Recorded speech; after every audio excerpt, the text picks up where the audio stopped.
And our customers are often now asking us, are we using AI? Are we not using AI? In which And context? Do I they think of ask you our this in a bad thing, or you ask you this like, oh, I'm just in curious? yeah, it's a curious, like, we use it to do this. Do you use it? What do you think of it?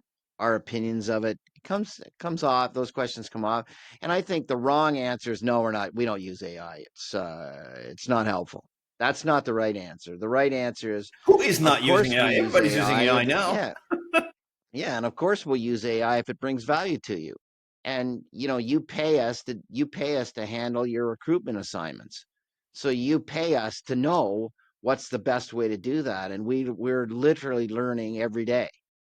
But we can rest assured that's what we focus on. It's refocused on recruiting. And so if an AI tool is valuable to the process and valuable to my customer, you can bet we'll adopt it quickly, but not if it's not. Yeah, And you're so right. that's how we respond.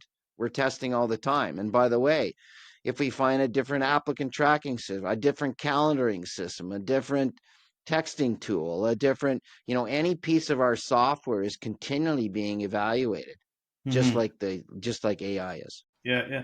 No, EA, and I think we talked about this one before, but I'll bring it up again because I posted about it on LinkedIn. You know that all the candidates, for instance, or somebody who's seeking a change in their career or change in jobs, or they're looking for jobs, whatever, they're using now AI to update their CVs, update their LinkedIn profile, update their presence, their electronic presence out there on the internet. So how are you taking that into consideration? Like you probably know that these guys are, these individuals did not write it themselves. And if you give them like a writing test may not match what they're actually on their profiles. Are you taking that into consideration, or how are you dealing with all that? So we don't do writing tests. That's not I know something I'm that just we joking about that do. one.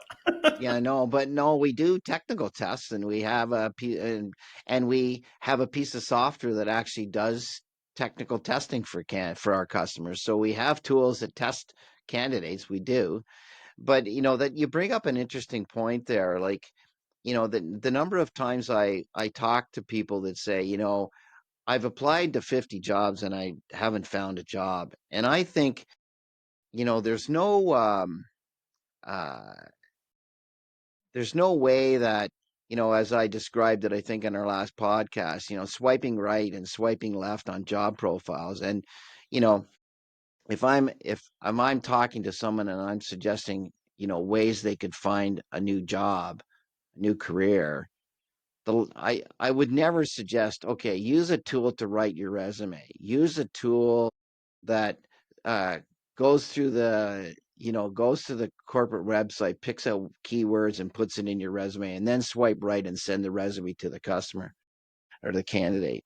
Our model isn't that. Our model won't find those people, and our customers don't want those people. Our model is we're going to find the people that research that corporate customer, that find out the value that they have and what the strategy is, and read the stories about the C-level suite, and then become opinionated about that opportunity, and then sit down and write a resume that that is directly applicable to what that corporation wants and is looking for, and involves their whole story of, I'm aligned with this, I think this has got value, I bring this cultural fit to the opportunity. So, to back to your point, if you're using AI because you're lazy and you just don't want to take the time, then you're probably going to apply to 50 jobs and not find one. um, but I think you can set yourself apart by really truly abandoning that strategy and going after the one that I think really matters. And that's, researching, finding fit and writing about that fit. And I think that's not an AI bot.